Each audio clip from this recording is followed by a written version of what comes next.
welcome everyone. Thank you for coming here. This is our annual Myo Mixer. Tonight we got a really special event and we got some really great panelists. So first off, I'm going to introduce myself. My name is Jason Kahn. I'm the Regional Director of Myodetox Toronto. I've been practicing as a physiotherapist for the past 13 years.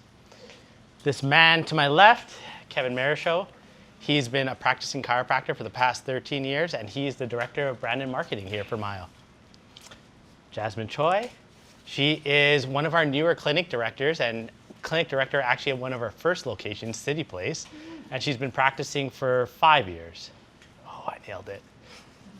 And last but not least, we have our co-founder and our CEO, which stands for Chief of Everything he does here, Scott Marcaccio. So we have a really exciting panel. I think this year at Myo, there's been a lot of exciting things that have been going on. We're getting ready to celebrate our 10-year anniversary this summer. We also just broke ground on our New York location about 3 weeks ago. And I think one of the big things that we're going to probably center a lot of our conversation around is like we just recently went through a whole brand evolution with it. And in part of the brand evolution, became very apparent, like we wanted to speak a lot about the people that make this company and like how can we be more clear for the people that work here and for people who are also outsiders to the company and want to learn more, how can we be more clear about what it's like to be here at Myo? So it's a very exciting conversation, and for myself, I've been here at Myo for the past 9 years. Kev, Scott, obviously have been here for way longer, but the first thing I want to ask is, Scott, 10 years ago, what was the vision you had for Myo, and has it changed? It has changed massively. So look, when we started the business, there was one little clinic in City Place, which Jazz is currently shepherding. And we actually thought Myo was going to be more of like an education platform. And at the time, my co-founder Vin, whether you followed him on social media or maybe seen some videos with him, he is just like a uniquely talented communicator. And when I actually started seeing him as a patient, I just fell in love with his vision around preventive health. And at the time, he was talking to me about people know how to take care of their teeth, right? We all know we floss every day, we brush every day, we go to our hygienist a few times a year. And the average person walking down the street understands how to take care of their dental health. But when it comes to our bodies, the average person is incredibly confused. And that resonated with me. So he really helped me understand we could be a lot more proactive with how we take care of our physicality. And at the time, he was just starting to do a lot of content marketing on Instagram. When I met him, he had maybe 2,000 followers, and today he's got much more than that. But the vision in the early days was just like, how do you educate the world and inspire them on how to take care of their body? And we thought we were gonna have like one location in Toronto that was gonna be like our single clinic, and then we were gonna be doing educations and certifications and seminars. But as this journey has evolved, the snowball just started rolling, and we realized the opportunity for us to touch so many people in these local communities. Case in point, last year alone, we did over 250,000 one-on-one sessions. Right, so you think of the impact of every single one of those individuals feeling better about themselves, more aware about their bodies, feeling more optimistic, and leaving the clinic and going back to their families and their workplaces. And it's really fulfilling now, and also surreal just watching like the ripple effect. So I think to answer the question, the vision has just continued to go. Like one of our kind of North Star quotes is always, the further you go, the further you can see. And that's really been the case here. When we started, it was like, if we could just make a little bit extra money and have one clinic and have a great team of 10 people that we really enjoyed working with every day, like that was success in our mind. And it's now continued to grow to a team of north of 400 people. And every day we're just so fulfilled getting to wake up with people that genuinely care about what they do and want to help the world. So, and I don't see that stopping. Right? I think if you ask me that question 5 years from now, I'm going to have an answer that's even more informed by what we're all experiencing now. So, yeah. Thank you. Kev, you've been here since day one, man. What's it like witnessing this brand evolve to where it is now? Really inspiring. As you mentioned on the outset, this brand evolution that happened this year was like a fascinating inflection point of 10 years ago, I was actually talking to somebody at a coffee shop earlier today. We just happened to bump into each other, and he was mentioning like I really felt the brand mature, and I dug deeper into like what he meant by that, and like what I took away from what he was saying is like, we've all felt that Myodetox 10 years ago was a rebellious young voice, and we've all kind of grown up together. And 10 years later, this brand is far more of a authoritative, trustworthy, enlightening voice. And what is the tone of the brand that's gonna reflect that? I think, in our space, none of us are like traditionally trained in brand. So it's, a logo, some colors, you slap it up and you keep it moving. But the brand is really like, it evokes the essence of the people. It evokes the essence of what it's trying to change for humanity. And the voice of the brand needed to evolve as all of the people in the brand were evolving also, and how we wanted to exist in the world. So, 10 years was this young, rebellious voice, and today it's a more trustworthy, enlightening voice. And there was a lot, we'll probably go into it later a little bit on, how the brand refresh came to be, what inspired it, and how we got there. But, going back to your original question, day one, we were just like a young group with these, very lofty ambitions about what we can do for the world, and that hasn't changed. We've just refined it more. As Scott already mentioned, like the everyday person is just really confused about what we do. I think what's most important is like, who is the hero in the story? And I think when we place ourselves as the hero in the story, we say to the everyday person, we run a multidisciplinary clinic. To us, that's very clear. To the everyday person, they have no idea what that means. And if they're the hero in the story, then the way we communicate to them has to be filled with clarity. And that's where your brand really gets to shine, and how clear it is and easy it is for somebody to understand the value you're going to provide in their lives. And over the last 10 years, we've really refined our voice. Thank you. Thank you. A lot of growth, a lot of maturity, it sounds like, comes in your answer. And Jazz, you're on stage with a bunch of my old dogs. But a bunch of guys that have been around the block. I'm more curious because I know you've been here for 5 years, which is a long time, but if you had to bring yourself back to 5 years ago, what was your first impression of Myo? Yeah, I feel like my first impression of Myo was definitely that the brand and the marketing and the aesthetic really, really stood out. And rebellious is a good way to put it, Kev, because when I was a new grad looking at physio clinics to apply to, all I kind of saw was a very kind of traditional, stuffy, sterile, more like white collar sort of aesthetic. And when you talk about like, oh, what kind of like essence does that evoke? The essence that it evoked for me was that the type of person that would go there is someone that has their, doctor's referral. They're there just to kind of like fix their one issue, like 5 sessions, I'm in, I'm out. Whereas Myo, I felt like the brand and the marketing was doing something very innovative at the time. And what spoke to me about it was that, for lack of better words, it was just so cool. It was almost like, hey, it's actually kind of cool to go to physiotherapy. It's kind of cool to fix your injuries. It's kind of cool to take care of your body.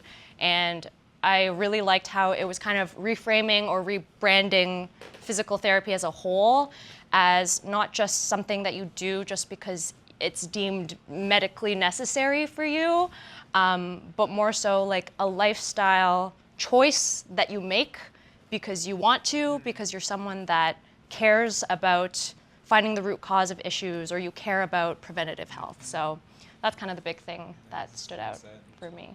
Future-proof your body. And that's Yes. it. That's it. Yes. Thank you for that answer, Jazz. I know when we did the brand evolution, revolution, whatever we want to call this, people, when they first, like over the last 10 years, people have really interacted with our brand and be like, that's the one thing you guys are doing amazing. Like, that's the big thing that people were like, I want to be like Myo. I want to be like them. So when we made the switch in April, it was obviously a whoa, what was kind of going on. So I know, Kev, like you were one of the big people like spearheading this. So I'm kind of curious, like what inspired this whole brand refresh? Yeah, on the outset, I was mentioning clarity is, I think, the undertone of all of the motivation for the brand refresh. And if, we go back to a bit of the origin story, I could speak for Vin, co-founder of Myo with Scott, one of Vin's first hires was a brand director because he had such an early vision of the confusion that's in the space and how important brand is to help communicate a more clear vision to the everyday person. And the brands evolved, the people have evolved so much over the last 10 years, and it was such a clear inflection point that we needed to clarify our messaging. So something as, it sounds as simple as dropping the Detox in Myo, but Detox held completely different constructs in people's minds 10 years ago. Today it means very clear things. If I say Detox to anybody in this room, something pops up in your mind of what that represents. And 10 years ago that meant nothing. So 10 years ago, again, back to origin story, so I think it's Travell and Simmons was the group or the book, and like detoxifying muscles was the thing at the time. So that's where the name came from. But today, it just doesn't do what we needed to do to help communicate what this brand is and the value we could contribute in people's lives. So Myo now exists because of that. But then there's also like what I became most excited about and obsessed over was the language. And again, coming back to putting the client as the hero in the story, the more clear the language is, the easier it is for them to understand what we could provide in their lives. So, we now have 40-word, 20-word, 10-word descriptors. Make sense of the body is a really powerful brand line that came out of all of the work, which is the problem with the everyday person is their solution IQ for taking care of their body is extremely low, or their literacy. They want to take the time, but they don't necessarily know what to do when it comes to taking care of their body. So those were the major opportunities. I mean, we could talk all day about it. I mean, myself, Scott, we brought in a whole brand agency to help support the work that came out of the evolution of the brand, but it's really about providing clarity. Body IQ was a major concept, and some of these just seem so simple, but the work that it took to get to some of these concepts really started to rear its head. So it was about clarity. It was about connecting with the everyday person and putting them as the hero in the story. Yeah, so just to build on some of what Kev's saying, why is brand important? I know we're talking about brand a lot tonight. What's up? I haven't seen you guys in a while. Brand gets people to care, right? It just gets people to care, and I think we are living in a noisier and noisier world, right? All of us have finite attention. At the end of the day, if you think of yourself like your attention bar's here, and you wake up and you're on TikTok, it goes to here, and then you're on Instagram, it goes to here, and then you're at work and emails are flooding in, it goes to here. It's like the threshold to get you to care about something in this world today is getting tighter and tighter and tighter and tighter, which means the brands that win have to be extremely clear. So when we were thinking about the rebrand, it was like, how do you give someone a light bulb of like, oh shit, that's what Myo does, and that's why I need this. And because we can spark people caring and invite a conversation, that then gives our clinicians an opportunity to then educate people on why preventive care is so critical and why taking a mentality of, oh, I can actually do a bunch of things in my day-to-day life to make sure that 20 years from now, 30 years from now, I'm not having a hip surgery or a knee surgery or, name the thing. So I think in the early days, I've heard a few mentions of like we're a rebellious brand, and we were very intentionally, because traditional healthcare, it's very sterile, it's very sleepy. You walk into a lot of clinics and it's like white walls, anatomy posters, and it's just incredibly boring and predictable. And we said, okay, well, let's do the exact opposite, which is like paint the walls black, bump Drake on the speakers. Let's get everyone out of these private rooms and get them into a space that is like energizing and inspiring, because through all of our consumer insights, what we found with traditional, or what I'll call legacy PT, people were making a grudge purchase, which meant they were showing up to get a specific result so that they could get back to life, but they did not care at all about the therapy. They were not learning anything. They weren't really like, engaging with the care. So I think the thing that we found as we started to be, quote, rebellious by design in the early days was you could get people to care about their bodies. And once that conversation was open and they're coming in and getting an incredible experience where, again, by design, we don't have assistants, we don't have machines.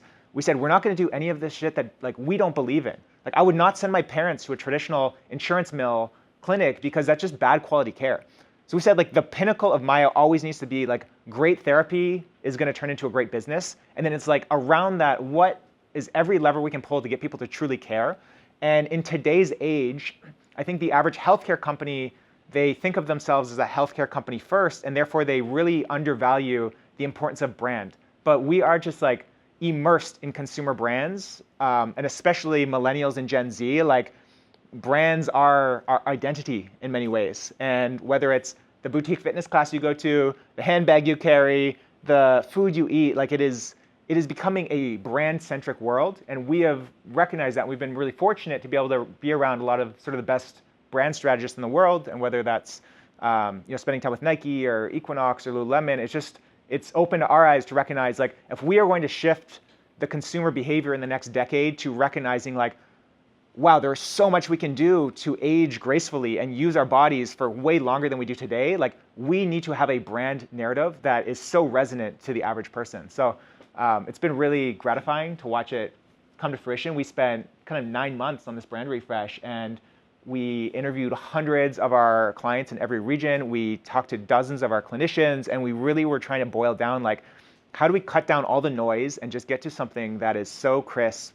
And I still think there's room to go, but in terms of where we are today relative to 10 years ago, like, the consumer has evolved, right? Before, like, rebellious young energy was resonating, but at this point in time, where we see Myo is sitting at this intersection of, like, the most trusted clinical brand and cultural relevance. And you'll see a lot more coming out in the next 6 or 12 months with, like, just amazing creators we're collaborating with, amazing brands we're partnering with, like, things that have never been done in the therapy category. So that gets me energized and excited. But ultimately, at the root of this is, like, where Myo is going as a brand is at this intersection of, like, immense clinical trust and cultural resonance. So. Beautiful. I think it's actually going to tailspin to my next question to you, Scott, which is, and you already kind of touched on it, like, what it's like to evolve a brand in the healthcare setting, but more specifically, what I kind of want to figure out, like, why is it the right time right now in what's going on in the world? So I think consumer behavior has shifted massively. I almost think of the world as, like, pre-COVID and post-COVID. So pre-COVID, as far as, let's look at kind of the fitness and recovery world, people were so focused on just looking good. So Berries, Orange Theory, Equinox, SoulCycle, like, these were the dominant brands from 2015 to 2020. COVID hit. People are stuck in their homes asking themselves, do I feel good after going to Berries 5 days a week for the last 4 years? And the answer is no. My knees hurt, my back hurts, all these other things. And that predicated this rise of all these mental health platforms. It predicated the rise of, you can kind of look across, I'll call it the consumer healthcare landscape. And I would say in general, because we operate in both the US and Canada, the US consumer in general is, I'd say, 5 to 7 years ahead of the Canadian consumer in terms of what they're willing to spend dollars on. So there's brands like Prenuvo, which, how many of you have heard of Prenuvo before? A handful, okay, it'll get here to Canada. So it's preventive MRI. So you go once a year, it's $2,500, it's 45 minutes, you get this, like, incredible scan of your body, and you see, is there any aneurysms? Is there any tumors? Are there any things going on? And all of a sudden you have this, like, peace of mind. You're like, wow, this, like, base level anxiety that I think all of us have day to day, which is like, is there anything, like, going on under the surface that's gonna surprise me one day? You feel really good that you're, like, clean bill of health. There's this companies like Function Health or Superpower. How many of you have heard of either of those companies? Okay, we gotta get you guys gotta go to America a little bit more, I think. Case in point, Canadian consumers are 5 to 7 years behind the US in where they're spending money. So what I'm seeing in the US right now, we just opened our New York clinic a few weeks ago, which has been incredible, but what we're seeing is there is a incredible appetite to spend on preventive healthcare that did not exist before COVID. People more than ever before are so willing to take disposable income and say, I want to live longer, live better, feel better, be more energetic. Even the rise of, like, the non-alcohol movement right now, it's starting to trickle into Canada, but in the US, it's crazy right now. The amount of different brands that are speaking to this, like, sobriety movement around, wow, we can actually enjoy life with all of these different experiences, and whether that's what we ingest, whether that's what we experience. How many of you have been to Othership here in Toronto or know about the brand? Okay, a little bit more. So I'm on the advisory board of Othership, and I absolutely adore the team. It's an incredible experience, but we expanded to New York a few years ago, or a year and a half ago. And that's a great example of, like, people are looking for different ways to connect with people, to make sure we're in our community, but doing it in a way that's not reliant on alcohol, for example. So there's all these macro trends that are happening. So back to your question is, like, where does Myo fit into that? Which is, Myo is the single brand in the therapy category in the US. There is no other. It's like mom and pop clinics, private equity roll-ups, and Myo. And I think our opportunity over the next decade is to educate the average person on, if you want to take care of your body for the long term, here's how you do it. And if you need a future-proof coach and you're seeing us every single month, like you've got somebody in your corner like genuinely caring about your physical health. And we say body IQ in the consumer messaging, but for clinicians in the room, it's ultimately about physical literacy, right? How are we teaching people truly to understand their body? And like our brand messaging needs to inspire people to come in, and then it's ultimately our clinicians as the medium or the message to help people really understand what does that behavior look like over the long term. As you're speaking, like a couple of stats like actually pop into my head, which one that I think is kind of eye-opening, and I've been like speaking about this stat quite a bit, is that only 8% of the population in North America has ever, in the last 12 months, have seen a physical therapist, a chiropractor, or an RMT. So we have 92% of the population that still probably needs our services and probably don't even know what we can do for them. The other stat I think it came actually from a Fit Insider article was that 70% of people that are referred to their physical therapists don't even start the program of care. Right? So I think about all the things you guys are saying about like, let's making it simple for the client, making understanding like what we're about to do, and like also thinking about the health and wellness movement. That's where I truly think Myo is going to be beneficial the company, but I also think about we are going to be benefit a lot of the physical therapy, chiropractic, and RMT professions, because it's going to be more natural in 5 years, like how we all have a dentist. They're all going to have one of those health practitioners. Who's your clinician, right? So I know we're talking a lot about brand and how it's affected like the outside world, right? But I know one of the things that we've spoken about specifically, like the three of us, like at the heart of it, Myo is like a people development company, right? And we can think about our clients and how much we develop like their health and how they leave feeling way more optimistic about what their road to recovery is going to be. But like also we think about it as our people, right? And in the brand refresh, we also updated our missions, our values, and our purpose to become more people focused and be more clear about over the next 10 years what we need to do to help our team achieve be a part of Myo's success. So I think on that, I think I'm going to throw it to actually you, Kev, from the brand perspective. Now do we ensure that, how do we ensure that our internal reputation for our team reflects the external brand? No, it's a great question, because what we communicate to the world is only as strong or as valuable as our ability to deliver on our promise, right? So like some of the things that come out of the brand evolution is our learning and development team and the way that we support our team's growth to be able to deliver on this promise, but then also how well we're able to articulate the journey for a client who comes through our door. So for example, part of our brand refresh is really solidifying our Futureproof method, where for every clinician in the room, as I break it down, it's going to sound simplified, but like that's the point, right? So for example, phase 1 of that is decrease pain. And to us, that's like very common knowledge. That's why you would come to us as a starting point. But to the everyday person, they don't necessarily inherently communicate or connect that with what it is that we do. So you have a phase 1, decrease pain, phase 2, alignment.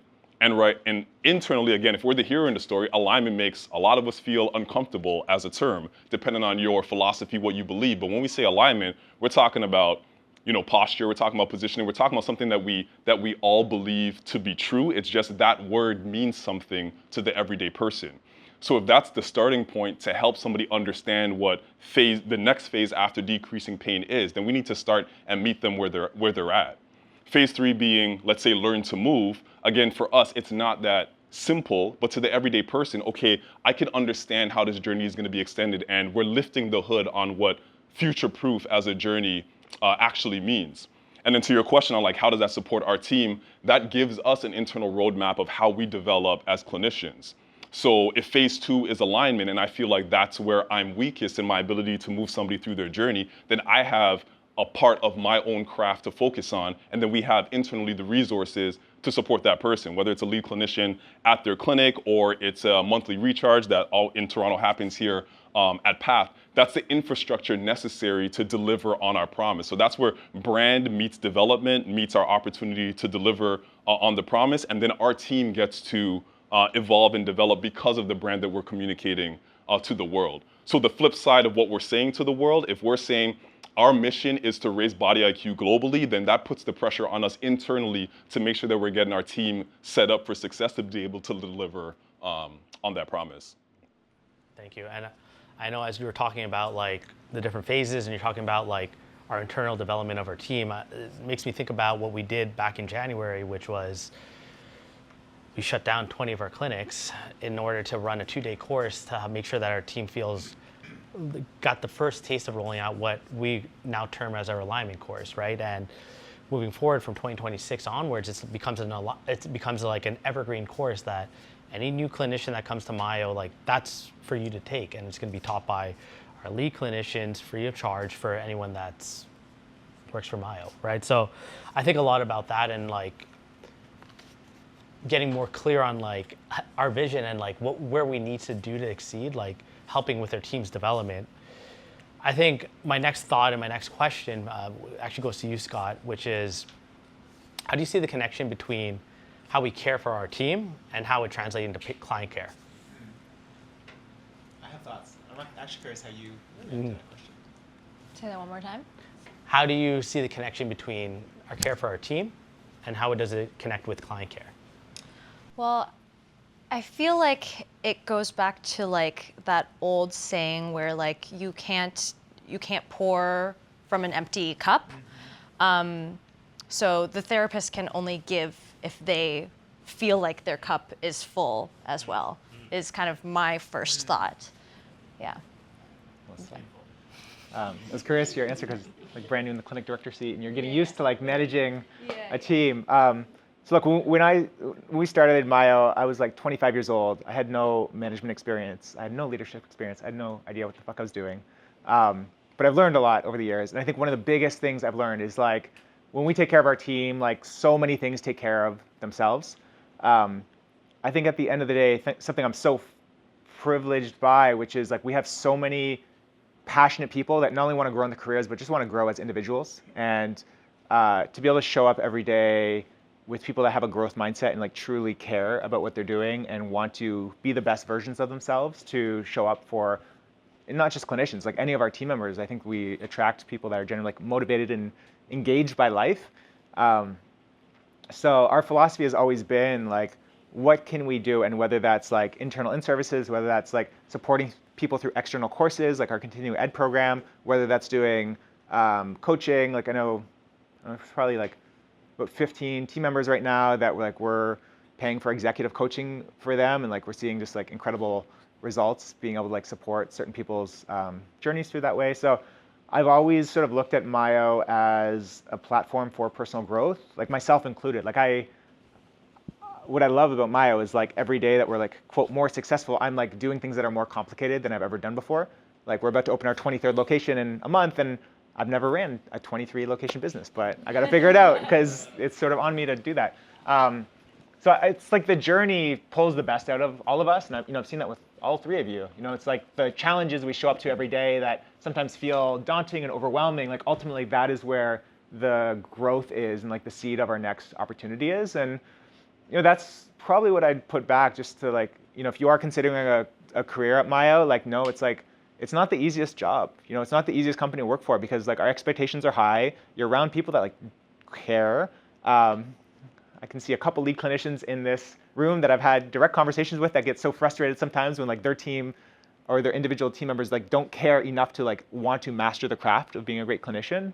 But we hold that standard because like that's the culture. Like that's what we want to build. And I think that if we have a culture where of complacency, then that's over time it's just like not fun to work at. And myself included, and I'm sure for all of you three, like working with people that are just truly like engaged with everything they're trying to do and want to be the best versions of themselves is very energizing. Like I know I wake up every day and it never, I can tell you I put in a lot of hours every week, but it doesn't feel like work in the sense of like dreading, oh, I have to do this, I have to do this. It's like there's a lot to do, but I'm doing it with people that we're so mission aligned. Like we know that over the next decade, like the impact we're gonna have, already doing north of like 250,000 sessions a year, like what is the impact of that? But like to get to a point where we've got literally thousands and thousands of team members in our local communities here. Like, I just walk into a clinic, I see so many beautiful interactions of like somebody being inspired, somebody learning something about their body, somebody, connecting, like even watching clients connect sometimes, like in the open treatment room. It's just like, it's so cool in so many levels. So at the end of the day, like, this is a people business, and without people, it doesn't work. So if we're not obsessed about developing our people and supporting them in their own personal growth journeys, like, we're not going to go very far. So that's been really a core philosophy for years. Yes. Yeah. Thank you. I mean, like, I think about it from like multiple different perspectives. Like, I've been with the brand for about 9 years now, and I haven't been like practicing over the past year, but I still go to different clinics and I'll get tapped on the shoulder by old clients that are like, hey, like, I'm seeing XYZ person, like, they're taking real good care of me, right?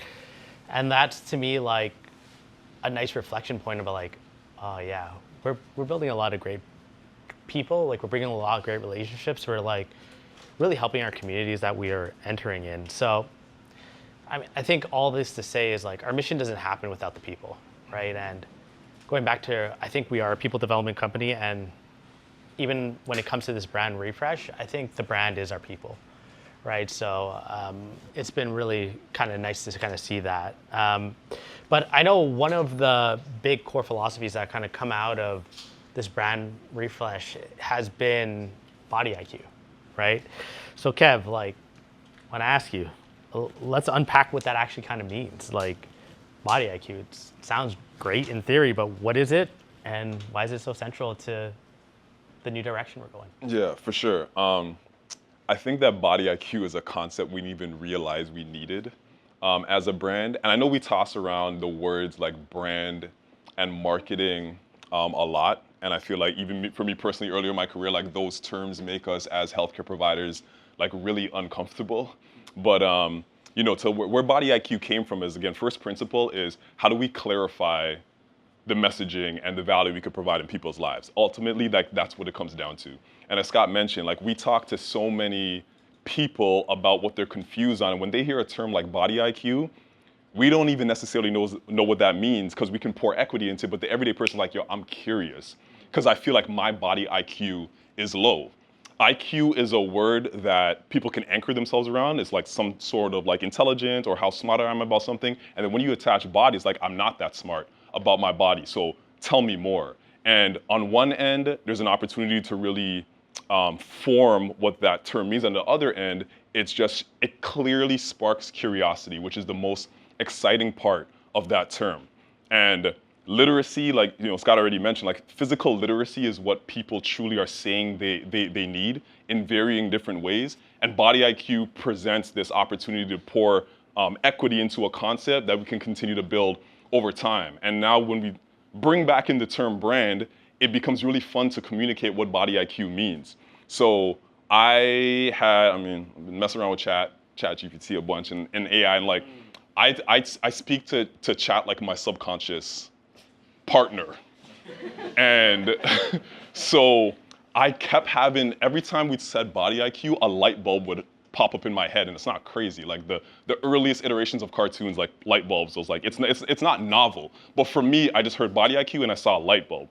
And then X, who's behind the camera, a content specialist, like there was an incredible moment where we're introducing this new brand. We have this tone of voice and all of these things on paper, and then it's like, who's gonna help us bring this voice to life? Because we've been communicating to the world in a way for 10 years, and we need brand new, fresh eyes to help us evoke this. And when I mentioned the light bulb to X, it's like, I see it.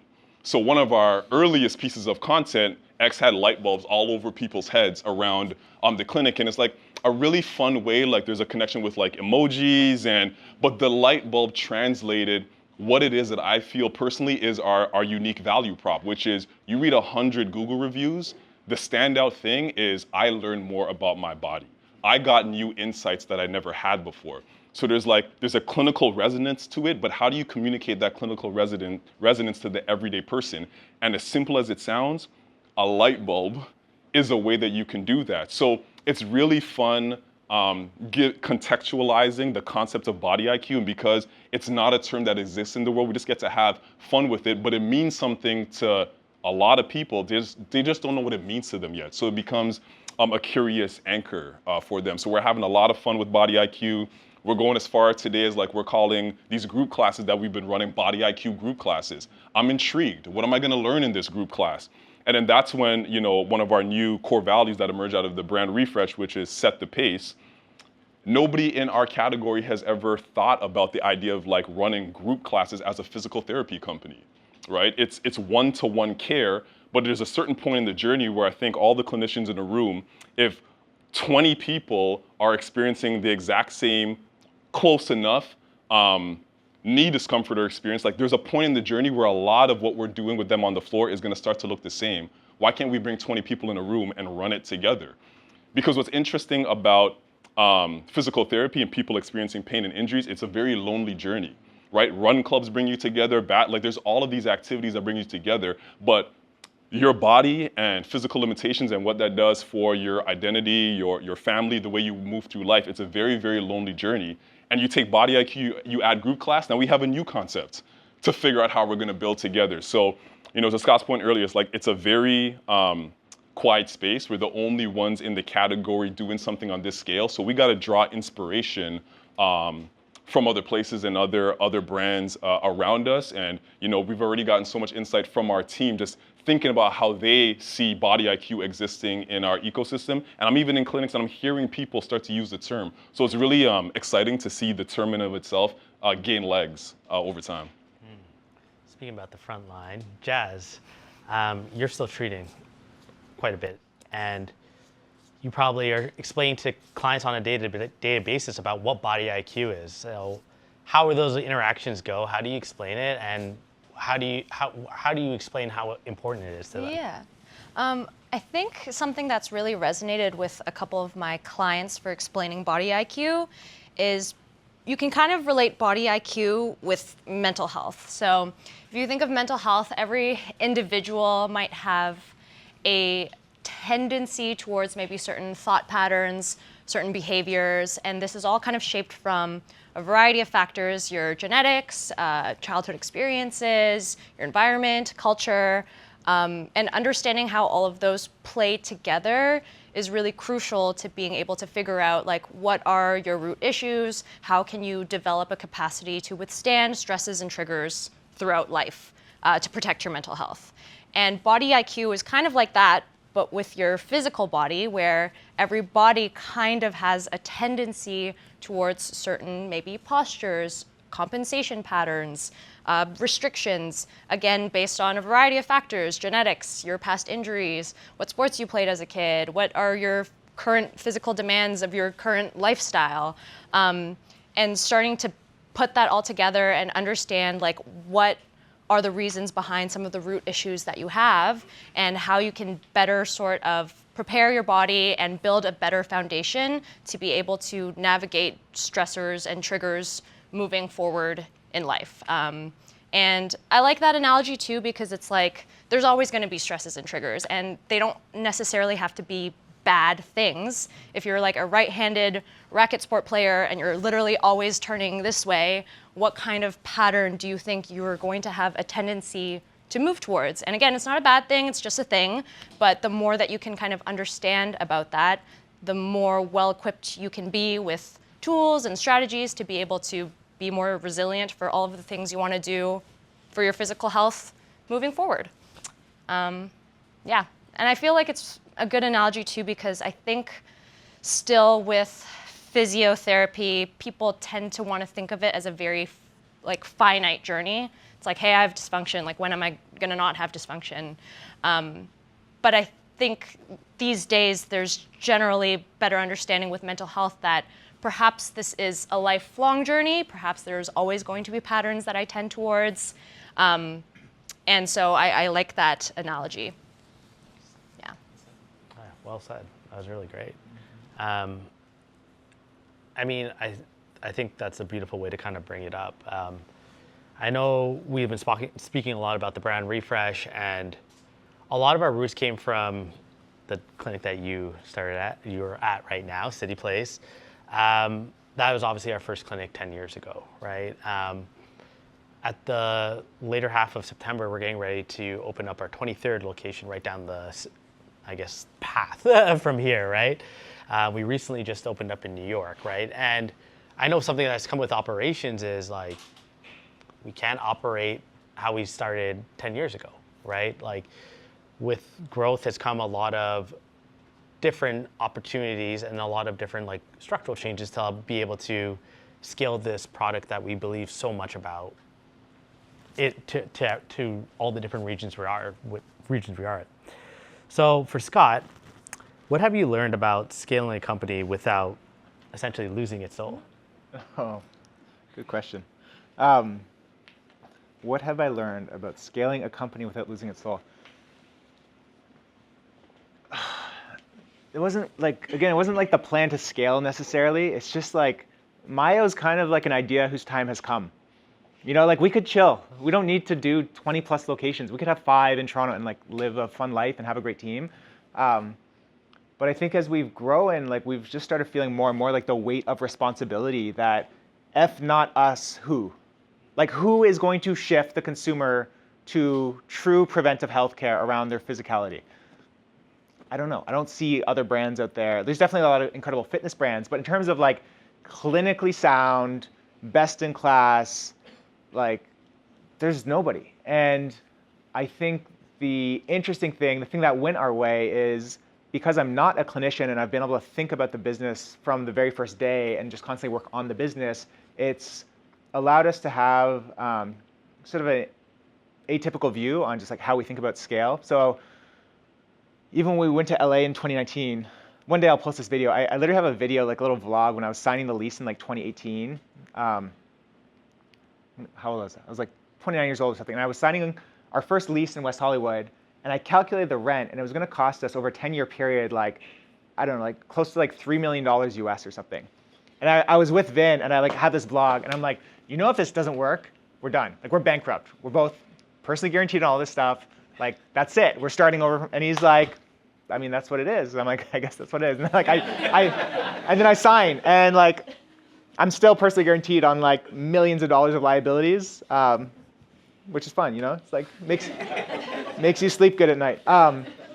But we've just taken a lot of risk, and you know, our risk tolerance is extremely high. Like even going to New York, I had lunch with a prospective investor today that he's not an investor in Myo, but he's wanted to for years, and he said to me outright today, he's like, you know, when you told me you were expanding to New York, I was like, wow, that's a roll the dice move. Like I wouldn't have done that. New York is turning out to be like the best thing we've ever done in the company's history. Like we have a 3-week waiting list there to get in right now. It's absolutely insane. We're going really fast in that market and trying to do our second and third quickly. But you know, I think because we're just like young and see the world differently, like we want to bring this to the world. And even going to LA, what was really fulfilling for me personally was we're the first Canadian therapy company to ever successfully expand into the US market. And I know why, because it's incredibly hard. It's a totally different market. We've cracked the code and it's all working extremely well now. But like in the first few years, I was like, I don't think this is gonna work. Like I think we gotta figure this out.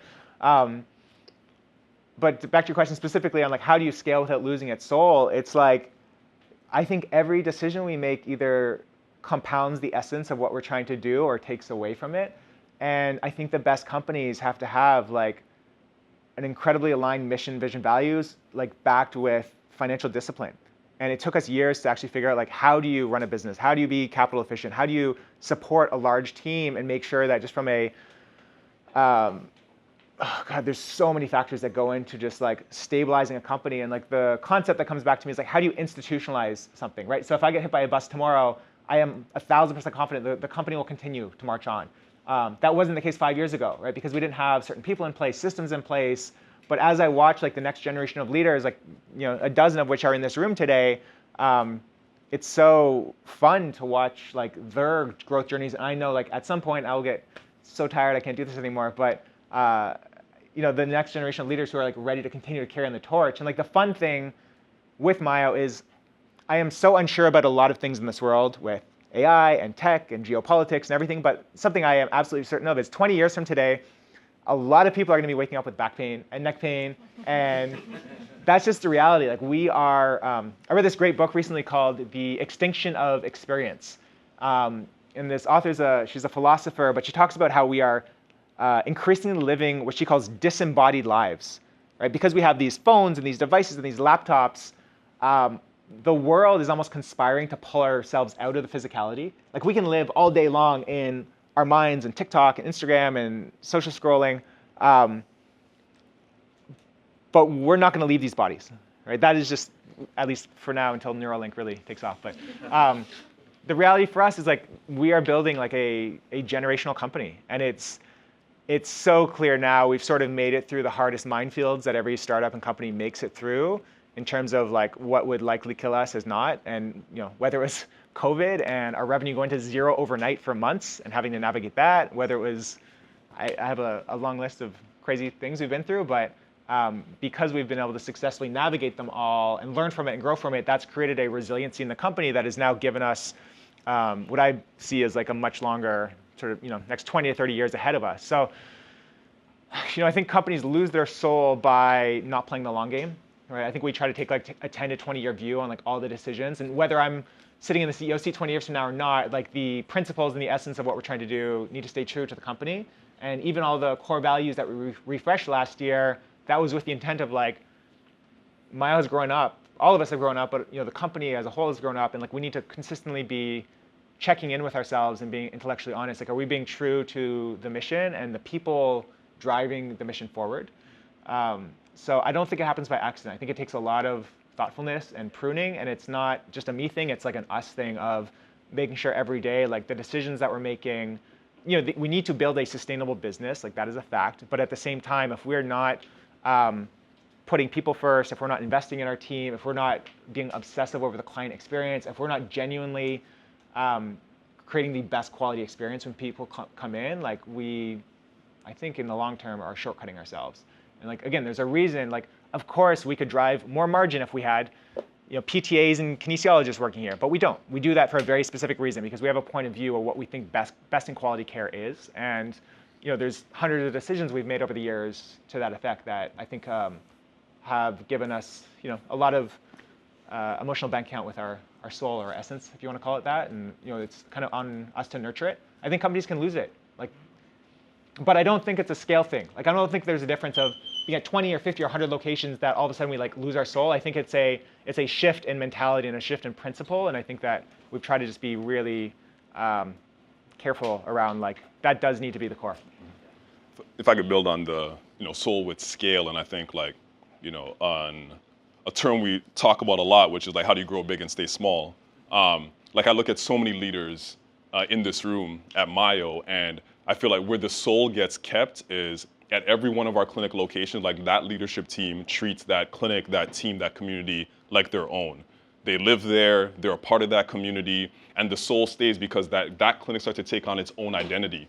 And like, in your typical world, you'd call it like a corporate team. Like our corporate team is our support hub team, because we're literally just supporting this leadership team at this particular clinic in this community, build their identity, find success, throw in support where needed. And we use, talking about scale, like we always talk about things break in multiples of 3. We used to communicate over text, and then WhatsApp, that broke, and now we're on Slack. Every clinic Slack thread, which is a professional place to like, communicate with each other, like that Slack thread of that clinic has its own identity. They communicate in a certain way, they speak in a certain way, they're building an identity for that clinic that represents that community, and that's where the soul stays. Because 50, 100, it doesn't matter. Every individual clinic is represented by people that live in that community, that maintain the soul and keep the heartbeat and the pulse. So that's how I feel like the soul really to build even more on that, it's like that the every interaction at these clinics, like that is the experience, and that's like the soul being transferred. And like one of the things we have gotten really serious about the last 2 or 3 years is every year we run an annual pulse engagement score, which is incredible, because we can go into all these clinics and have these great conversations, but it's like, how engaged is the team? Are they truly like feeling represented by what we're doing? So we run this super comprehensive survey annually, and then we do a biannual like pulse survey.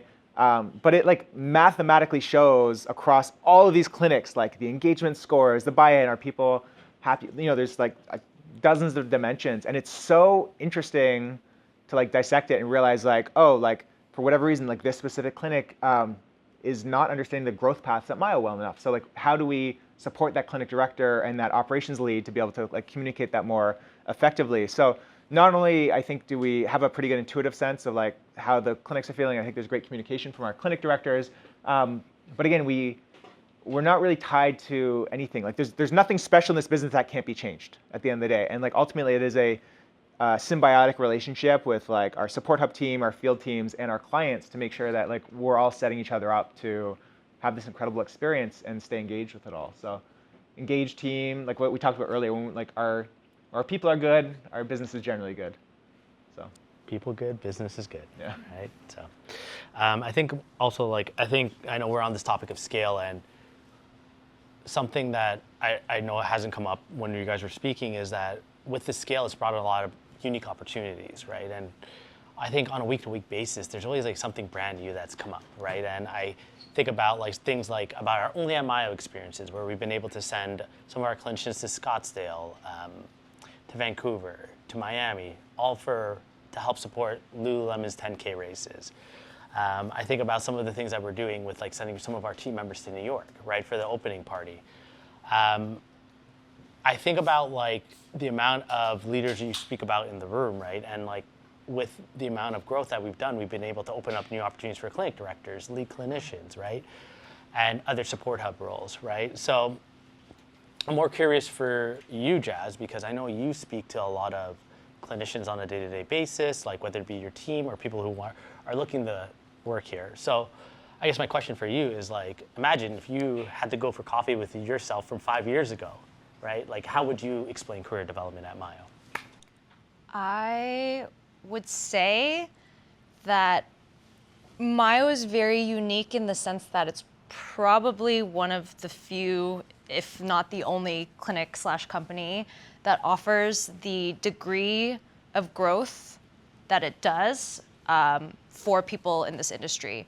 So when you think of like the traditional path of like what growth looks like as a clinician, you like start at a clinic, you're learning clinical skills, you're building your caseload, and then you get to a certain point where you start to like max out on your caseload, and then the next kind of path for you from there is essentially like, okay, do I like go out on my own? Do I see people from my home? Do I go to other people's home? Do I start my own brick and mortar business? And that's just a very, very huge gap that you're at when you're trying to grow in your career.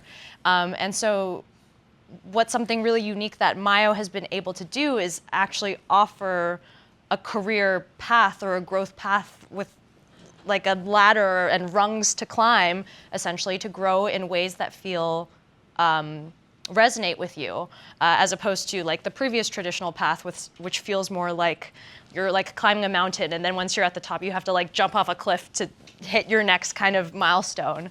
And that's for if you even want to do that career path. Like a lot of people don't resonate with business at all. And something unique about Myo is that there's all these different growth paths now that are kind of dedicated towards what resonates best with you. So if you don't care about business and you care about teaching, maybe you could grow into being a lead clinician. Or if you don't really care about that, but you just care about, you know, developing your skills as a clinician and building your clinical expertise, there's an opportunity to grow with that as well. So I think I would just say like there's a lot of opportunity to grow in ways that feel like they resonate with you and that are unique with you, and you don't have to feel like you're molded into this path just because traditionally that's been the only path set out for you to grow, essentially. Yeah. Beautiful, as well said. All right. Let's bring this to a powerful close, all right? So do a little rapid fire questions. I got one last question for each one of you, but if I've, first of all, had to ask each and one of you, I'm gonna start with you, Kev, like, describe Myo today in one sentence. One sentence. I would say Myo hasn't even realized the impact it could have on humanity. Often. Yo, listen. You asked me for one line, man. Jazz, same question. I would say Myo is reframing what is normal in the physical therapy space. There you go. What's considered normal? Scott. Oh, so many sentences. Okay. I would say Myo is a one-of-one group of people that is just starting to hit its stride. Still early days for us. Still early days. I love that. Okay, Kev. What impact do you hope that this brand has on both our clients and our team in this next chapter?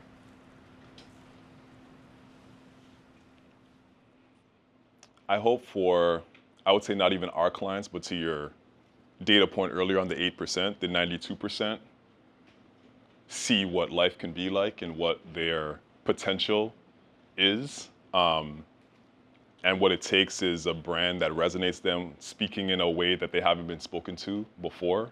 That's what I hope for the clients that haven't come through our doors yet, and then for our team. For our team, Jasmine, you hit on it earlier, like the different career development paths. Whether it's as clinicians or our front desk team or a lot of us are generally wired to be conservative, and I hope that Myo can serve as a vehicle to, I kind of have a video game playing in my head, but there's like these secret levels that you didn't know existed.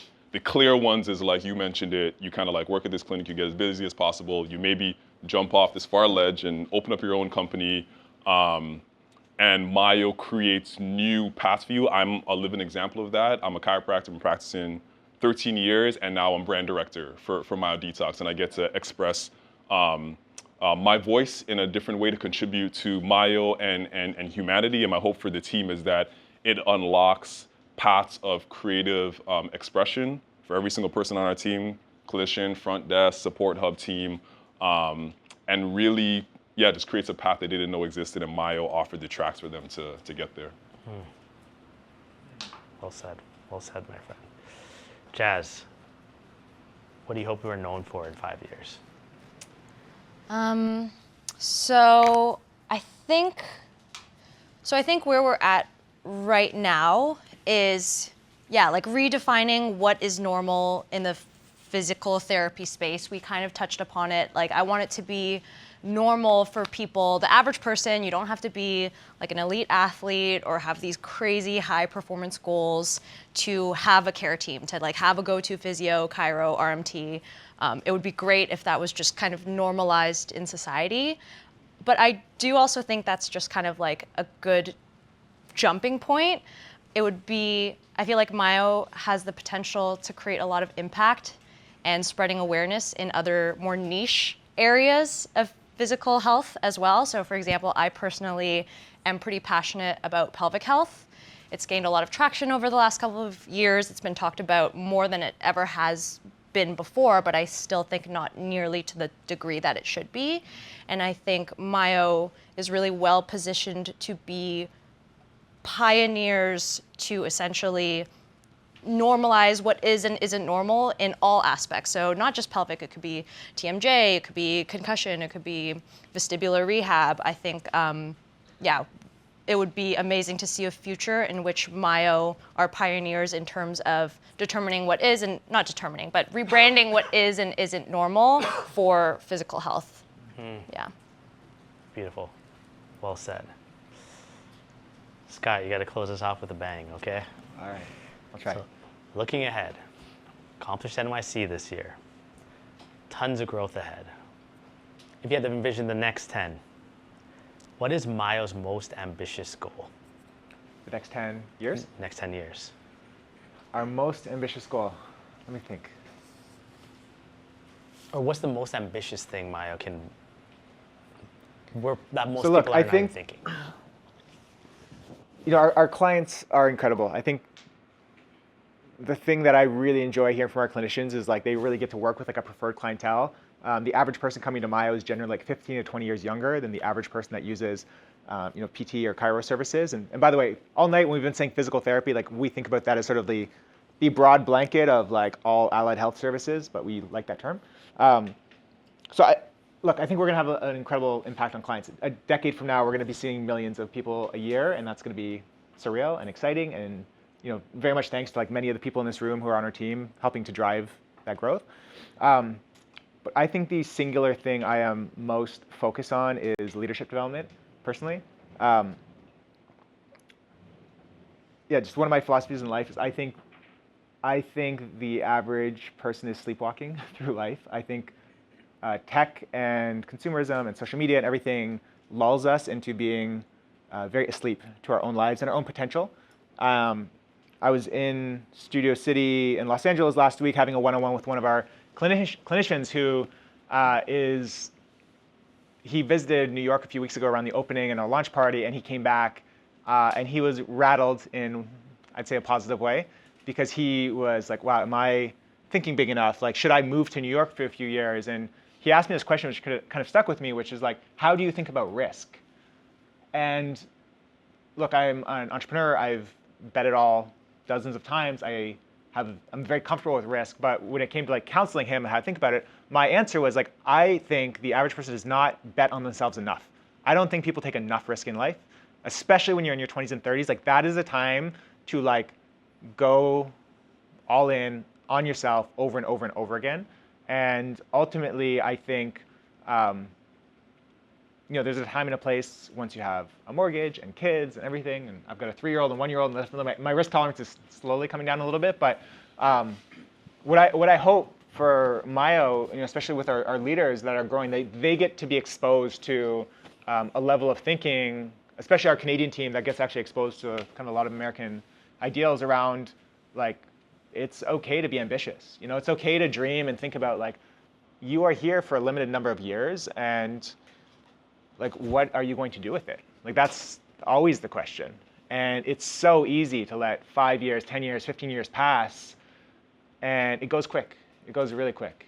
So my sense, like 10 years from now, like what I want my personal legacy to be in terms of like what Myo has unlocked is like, a lot of the dozens of leaders that I'm like personally mentoring and supporting with their own growth journeys, like I want to see them turn around and inspire like the next generation. And now raising my daughters, like I am incredibly upset with like where the world is heading as a macro, like whether it's geopolitics, climate change, all this stuff. Like the world is incredibly fucked at this moment in time, and it needs leaders to steer it to a better future. And at the end of the day, if we can drive a healthier humanity with better mental health, with better body IQ, with a sense of autonomy over themselves and their lives, a sense of ability to communicate with each other and have real dialogue, like that's ultimately how we change the world. So to answer your question of like, what is the ambition for Myo a decade from now? Like to me, Myo is a platform to spark more change in humanity. And it uses this word a lot, which I adore. It's just like what are we doing here? Like ultimately, it's not about getting people out of pain, yes, but it's about inspiring them to be the best version of themselves and going back to their life fully engaged and awake to their own potential. And our best clinicians, many in this room, like not only are you clinically sound, but you're inspiring. Like clients come to see you because you make them feel better about themselves. You make them feel more optimistic about themselves. You make them feel like there's a life worth living. So I cry like twice a week, so it's all good. My team gets it.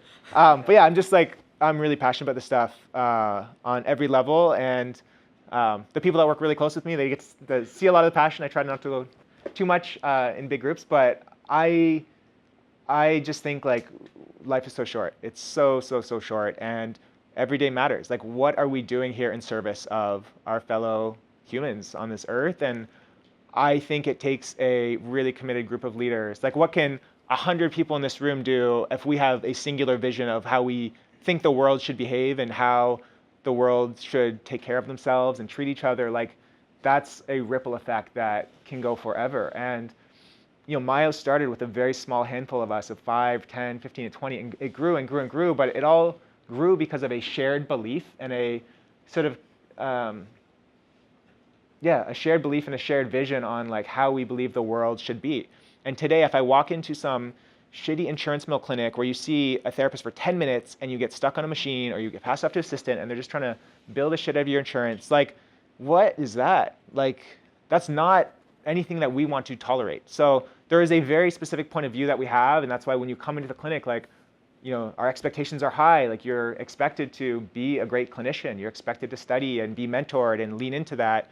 But all of that is to serve a bigger purpose, which is like, how do we support our communities? How do we become sort of beacons of inspiration to every client that we touch? And the ripple effect of that is really special. So, 10 years from now, my sense is more, because that is all happening today. Like, if I walk into any of our clinics, I can see that in real time. People smiling at the front desk when they're walking out of their sessions. People feeling like they walk in, something's off, and they walk out feeling more empowered to take care of themselves. So it's happening, but the scale at which we are able to do it, and even New York alone, just the brand buzz and the halo and the people starting to pay attention to Myo as a brand, it's like a really fun and an energizing time. So a decade from now, I can only think about the compounding from where we are today. Well said, well said, well said. I mean, with that, I think it's only appropriate we close out now. Like.